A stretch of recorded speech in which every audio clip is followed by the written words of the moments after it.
Hello and welcome to the Spooky Chris podcast. I am your aforementioned Spooky Chris Ringler. I thank you for joining me today. I'm honored to welcome back author J.D. Barker. J.D. was on last year, about this time last year, to talk about the release of his book, Something I Keep Upstairs. He's had a fascinating career, having worked with James Patterson, Dacre Stoker, and he is the author of the book Forsaken, the Coast to Coast Murders with James Patterson, and Dracul with Dacre Stoker, among other things. We're going to talk about the upcoming release of the first book in a new prequel trilogy based around the Four Monkey Killer thriller series. The first book, The First Scarlet Door, which is going to be released September 22nd of this year, 2026, is first up. And I'm really looking forward to this conversation. If you want to check out more about JD, you can go to jdbarker.com. And now I welcome you to listen along. Thank you so much for joining me, JD. How are you? I'm doing fantastic. How about you? I'm very well, thank you. It's been about a year since we spoke. How have you been since then? It doesn't feel like it's that long. My life doesn't change. I basically lock myself behind my desk for half the day, and I exercise and kind of spend time with family the rest of the time. But when you don't go to the office, you literally lose track of what day of the week it is. It's weird. And I've been doing this full time now for 11 years, so yeah. It's a great life. Don't get me wrong. It's just it gets a little strange sometimes. That's absolutely fair. Now, one of the projects we had spoken about just briefly last time, you had teased it, was that you were working on something in the Flatliners license. Did you have an update on that? Yeah, I've got all kinds of crazy stuff going on. So that one is currently with publishers. We've got a few that are interested in it, so we're trying to figure out where we want it to land. It's a really cool story. I'm really happy with the way that it turned out. The way we basically took the original storyline and brought it into the current times, and just it's a very original idea, which I love. Most of the time when I write these things, I'm basically writing a book for a movie that I want to see, because it doesn't exist. So this is the Flatliners movie I want to see in 2026, or probably 2028 at the rate Hollywood moves. That is awesome. And again, you have been very, very busy since last we spoke. And the big reason that you're on is you have a project coming up. It's going to get fans really excited. It's of your Four Monkey Killer series. Can you catch folks up about those books if they maybe haven't read those? Yeah, so the first one was called The Fourth Monkey, came out almost 10 years ago at this point. It's about a serial killer in Chicago, and it basically starts after he'd been operating in the city for about 5 years. He's already killed 5 victims. The police, everybody's trying to find him, but he never leaves any clues behind. All they know is that when he kidnaps a new victim, first thing he does is he mails that victim's ear to the victim's family in a white box tied with a black string. So my book basically opens with somebody who is walking to a mailbox and gets hit by a city bus and killed, and he is about to mail a box tied with a black string, and there's an ear inside.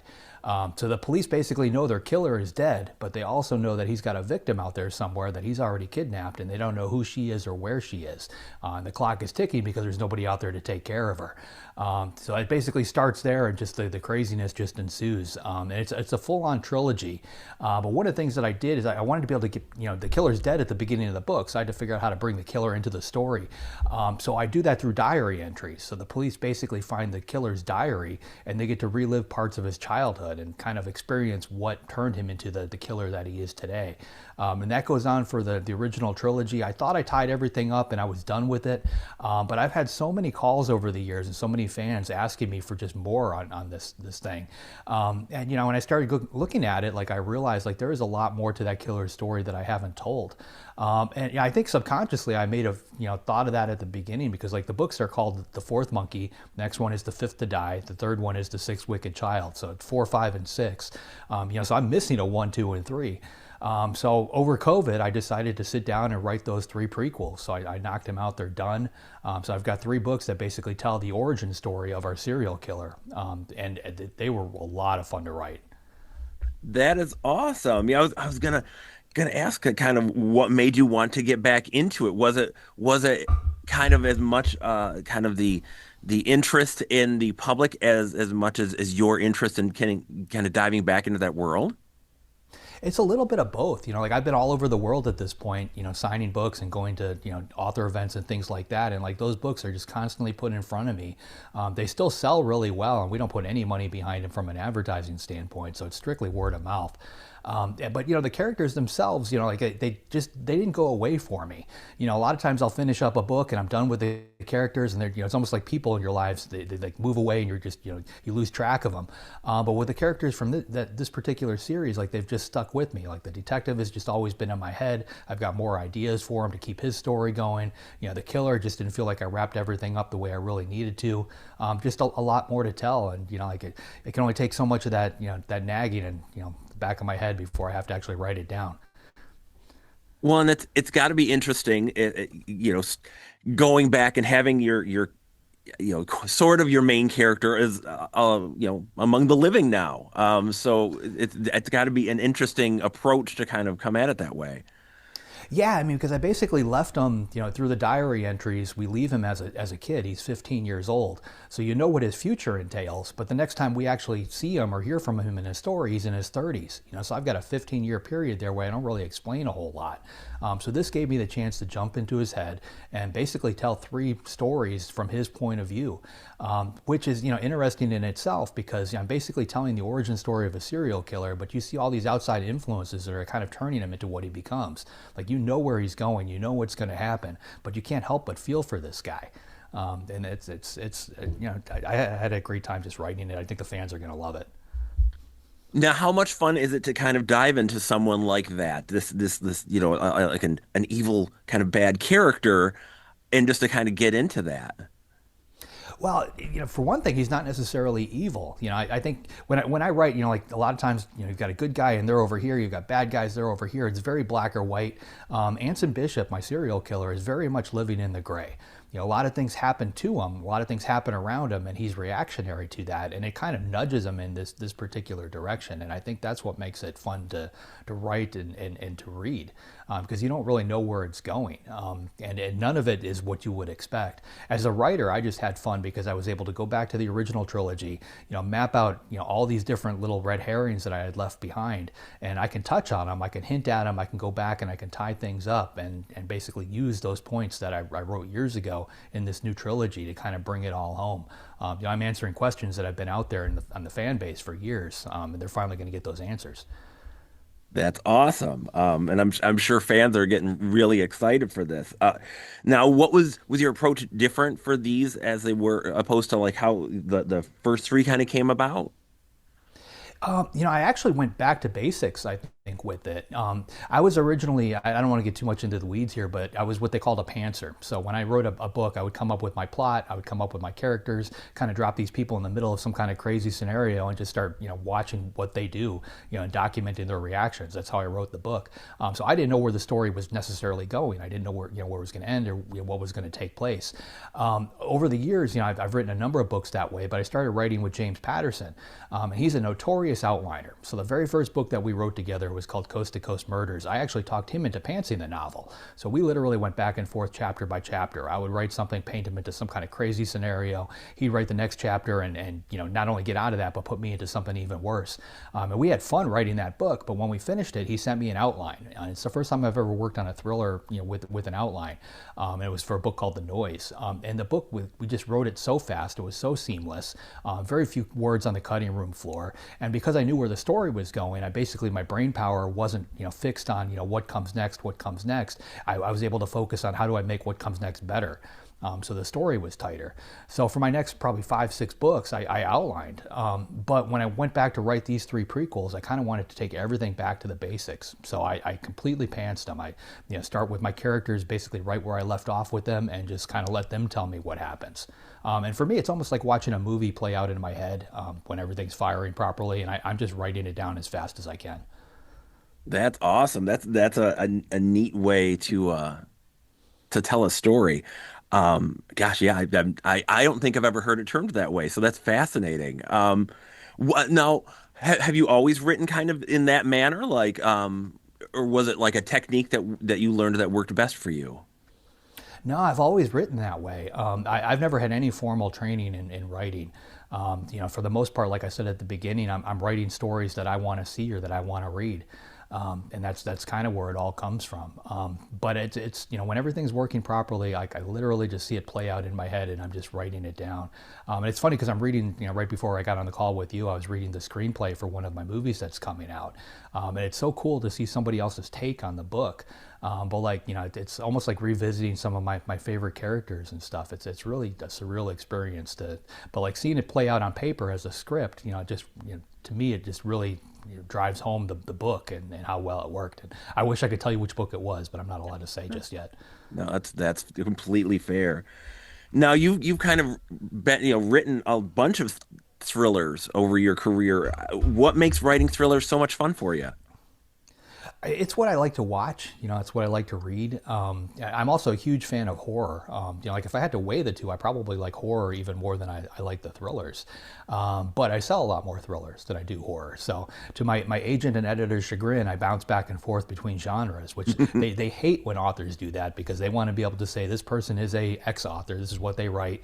They tell the editors that. The editors tell the marketing people that. That's how they figure out where to put your books in the bookstores. So when you bounce around between different genres, they get upset because you're not playing by the rules.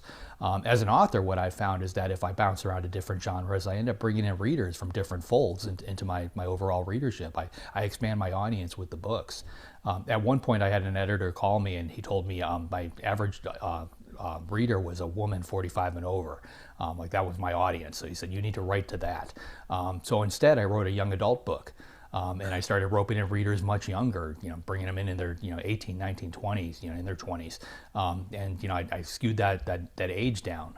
So I've always approached it that way. I use the books as a means to kind of expand my audience. I look for somebody that's not reading me and I write a book to fill that void. That's amazing. Now, what do you like so much about writing horror? I think it's like when I was a kid, I read a lot. Like we didn't have a TV in the house, so we were hitting the library at a pretty early age. I started with like Hardy Boys and Nancy Drew and read all of those, and then I went out to the classics like Charles Dickens. But the very first what I considered to be an adult book that I ever read was Dracula. My mom owned an antique store, and we used to go to a lot of garage sales. And I went to one, and there's this guy, he had a box of books, and Dracula was on top for 25 cents. And I didn't think she'd let me buy it because it looked super scary, but she let me pick it up, and I took it home and I read it. And I slept with the lights on for like 3 weeks. It scared the bejesus out of me. And it's the first time a book, I think, ever brought that kind of feeling out of me, like ever initiated that. And honestly, like I've been chasing that feeling ever since as not only a reader, but as a writer, just trying to recreate that. So I think that's why I gravitated towards horror. Shortly after Dracula, I stumbled into a Stephen King book, and then I went through that whole catalog, and I was hooked. That's awesome. When you're sitting down just to read for fun these days, what do you gravitate towards? It hasn't changed much. I get a lot of books sent to me that I kind of have to read. From agents and editors, they want me to give them that little sentence to put on the back. So you can't see it, but there's a table off over here, and there's a big stack on there of those books. And then right next to that is the stack of the books that I actually want to read. So I just finished up the latest Karen Slaughter book. Right now, I'm reading the latest Dean Koontz book. Next on deck, I've got it's the latest Alex Cross book from James Patterson. So I tend to read on brand. I like to see what the other authors in my genre are up to. But occasionally I will branch out and read something else. I mean, if it's a good story, I'm all in. Awesome. Now, has any of the to get back to the series you're about to start releasing, has there been any talk that it could be adapted for television or film or anything? Well, it's funny because we've got a production company that came aboard and licensed or optioned the entire Forum K series. And that happened a couple of months ago, and it was while I was finishing up these 3 prequels. So as those conversations were going on, I had to spring on them. Oh, by the way, I've got 3 prequels that nobody knows about. And my initial plan was to release the 3 books on the same day. I wanted to I didn't want to tell anybody about them. I was going to drop a press release the day before they were coming out and just kind of, just land them out there. When I'm in 150 different countries. There's a lot of publishers involved in that. When I told them that particular plan, they all freaked out on me and said, "There's no way we can do that. We've got to break them up." But so from a studio standpoint, from a production standpoint, the 4MK Thriller series, the original, that's all in the works, and they are very excited about the idea of the prequels being out there. So I've got and I like that because if I can get one production company to do the entire thing, I think we're going to see some consistency in the story. Because as a viewer, somebody who loves to watch that kind of thing, it's frustrating if they jump around and like all of a sudden your lead actor is different. Even if the house is different, like things change. I think with something like this, it's going to be similar to if you think like the way they did Dexter and then the younger version of Dexter, or even the Bosch series. Like a lot of that stuff, they've tied it all together because it's been the same people from Jump. So I'm hoping that's what we're going to see here. That's awesome. And you kind of kind of touched on it a little. How you approach marketing and kind of promoting, you're not as probably hands-on at this stage in your career, but like how have you seen that change over the span of your career? I love the marketing side of this stuff. I mean, when Patterson and I talk, we spend just as much time talking about business as we do writing. I personally, every time I've got a book coming out, I look at what everybody else is doing to push their books from a marketing standpoint. I'll make a list of all those different things, and then I try to come up with something that's completely outside the box that nobody's doing. So to give you an example, the book behind me here is something I keep upstairs. It's a haunted house story. The tagline for the book is, "For a haunted house to be born, somebody has to die." The house it's about a 17-year-old kid. His grandmother dies, and she leaves him a house on a private island, and a lot of money. And he does exactly what you would expect. He turns this house into a party house for him and his friends. Someplace that they can kind of go to get away from the parents, away from the police for their final year before they all head off to college. And partying is fun for a little while, but at some point somebody raises their hand and says, "Hey, what would it take to turn this into a haunted house?" So they start exactly where you would expect. There's a couple of scary stories, and somebody brings a Ouija board. But as the reader, that tagline, "For a haunted house to be born, somebody has to die." So you know where they're going with the story, but it's all about that journey. The house in the book is actually real.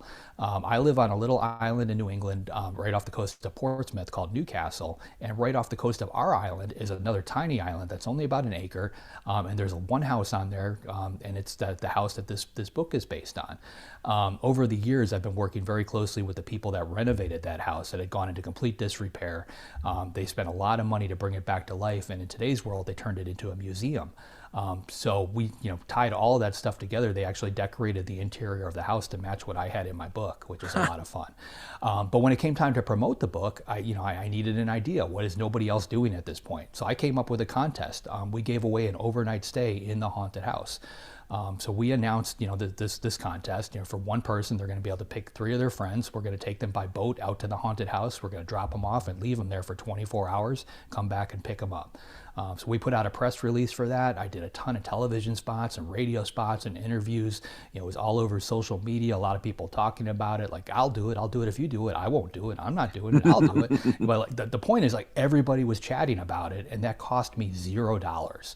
And that word of mouth sold a lot of books. So as an author, when you're holding that book up, you can do what everybody else is doing. You can buy, Facebook ads and Amazon ads. You can do that all day long. But as soon as you pull the dollars back and stop that advertising, your sales are going to dry up.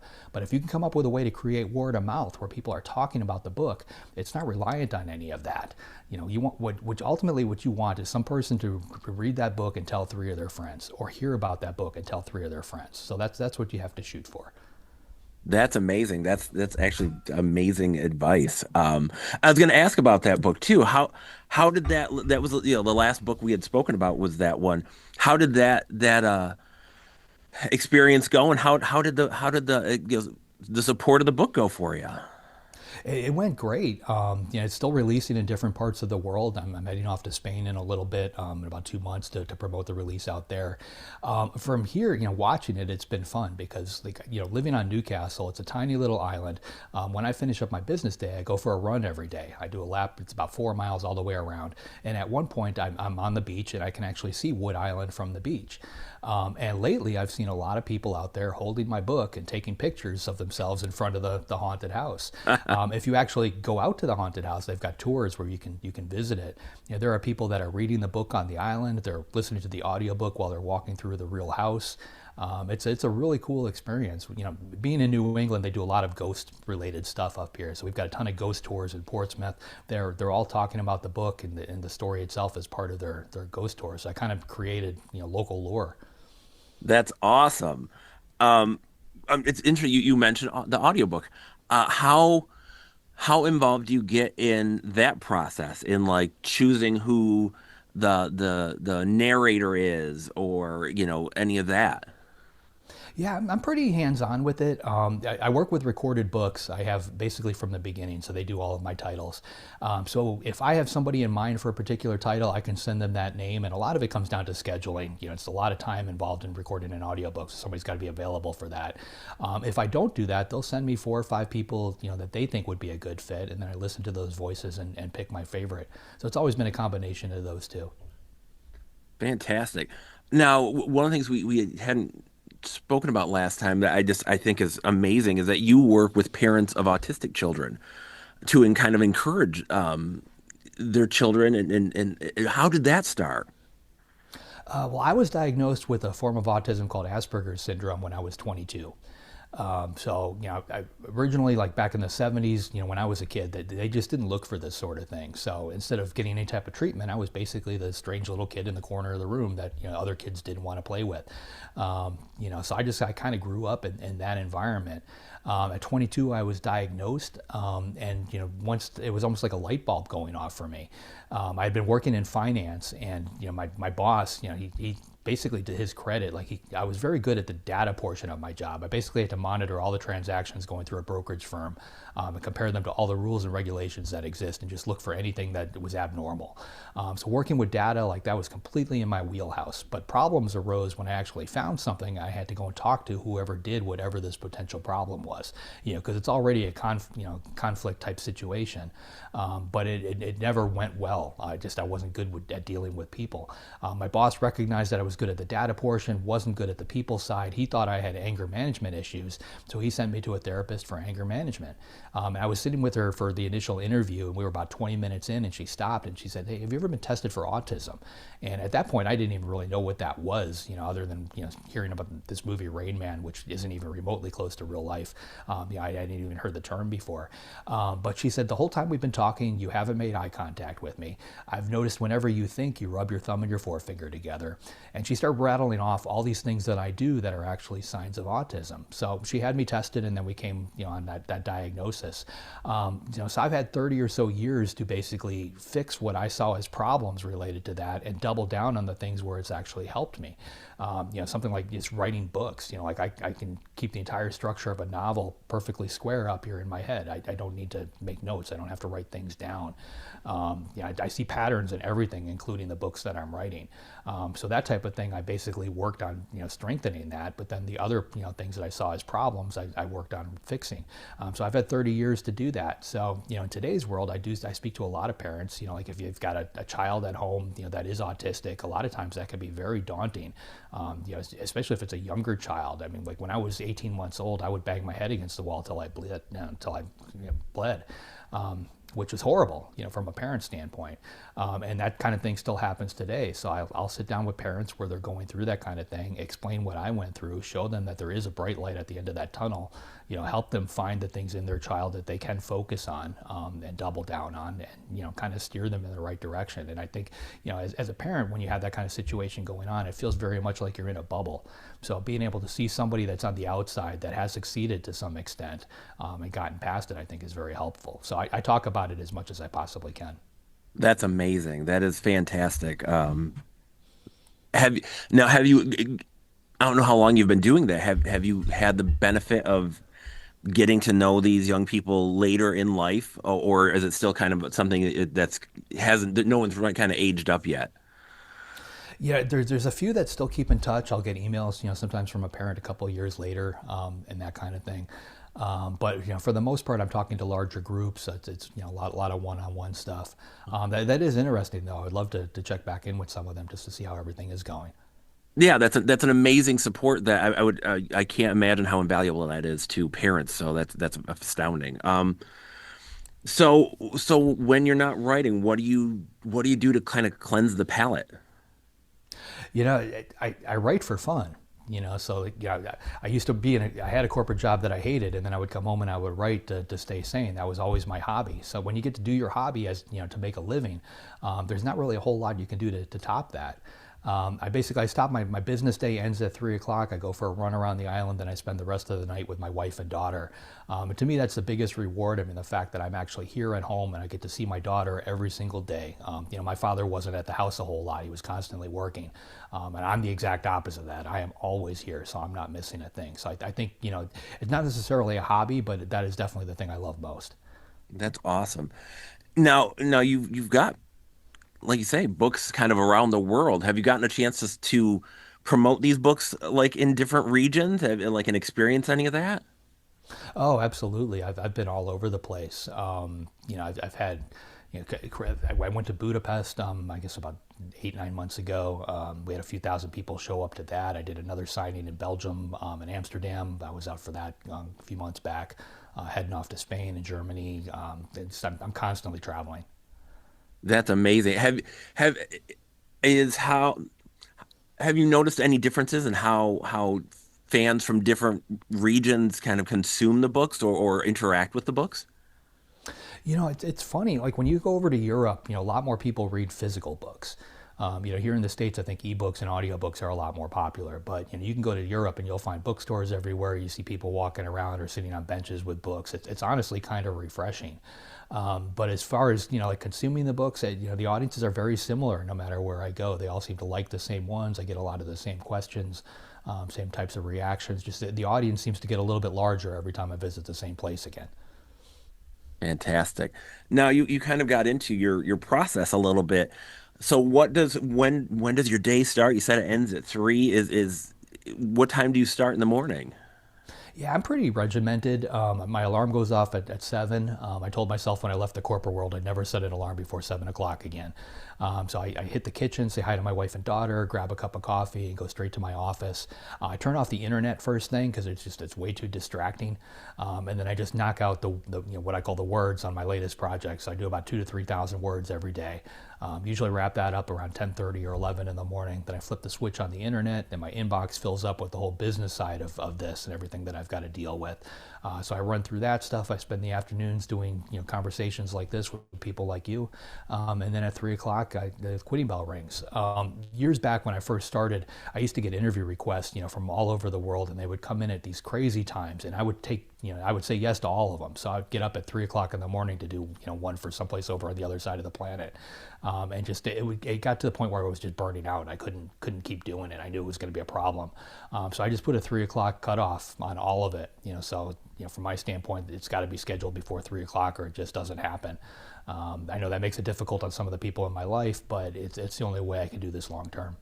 No, I think that's completely fair. Like you're absolutely. Now, I'm kind of trying to wind this down for you. What what do you recommend folks that want to write something or get more serious about writing? What do you recommend to them? Writing or any, I talk to people like this all the time. Like I'll go to the dentist and the woman cleaning my teeth will say, I love to paint. I want to be a painter. And she is there every year, and she still tells me the same thing. And like, you have to pull the trigger on it, at one point. Like I was 43 when I wrote the first book. It's never too late. The only time it's too late, and this is what scared me, is like I pictured myself at 80 years old in a rocking chair on a porch somewhere going, what if, what if I had written that book? And what if I hadn't? And at that point, it might be a little too late to do it. So like you got to pull the trigger on it. I think you'd be surprised if you try, what you can actually accomplish. That is amazing. And so finally, last couple, when can people expect to start seeing the prequel trilogy come out? The first one drops on September, I believe it's the 22nd, the 3rd September of this year. And then the next one will fall, I believe, 6 months after that, and then the third one 6 months after that. Amazing. And like you mentioned, like so does it seem like things are moving forward to adapt them, or is it still kind of in the hope phase? No, I've got 8 different projects right now in what I call various stages of Hollywood hell. So they're all moving forward. Nothing's actually been filmed yet, but a lot of them are getting close, and they're getting closer every day. So I think it's not going to be too long before we see that happen. That's going to be exciting when we kind of have the summer of Barker. We have a Yeah. bunch of your adaptations coming out. So how can people best follow your work? The easiest place to find me is jdbarker.com. I'm on all the social medias at jdbarker, and the books can be found in pretty much every bookstore. Fantastic. It has been a pleasure again, sir. I can't thank you enough for your time, and I look forward to seeing what you have coming next. Thanks for having me. I appreciate it. Thank you. Take care. Yep.